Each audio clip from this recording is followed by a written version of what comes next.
line for 244, and we also see 0 for 16 at the top. So these three kind of candles I'm showing you are incredibly important when it came to forming this trade. We saw huge buying and we saw a finished auction at the top. So a finished auction, I want you to understand it like this, right? So a 0 and a 16, right? The 16 is on the right hand side. That represents the bid and ask. So that represents the ask, right? The ask is on the right.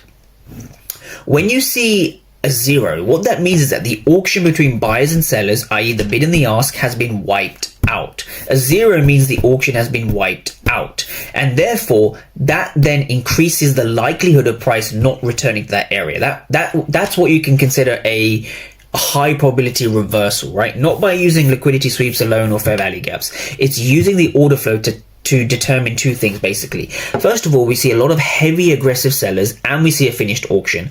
That means that the market is less likely to reach this area again, and the buyers have failed, which means therefore by default sellers are in control at this stage, right? This is what's interesting. This was a large red candle, but we had some positive delta at the top. In fact, we had 36 for 119.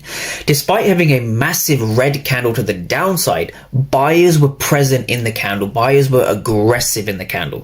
So if you see a red candle, but buyers are aggressive in that candle, that shows you price is moving down despite buyers trying to move the market up. So buyers are failing in this region, right? The terminology we use is absorption, right?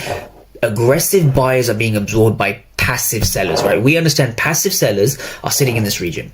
And so passive sellers simply represent why the market moves down in the first place.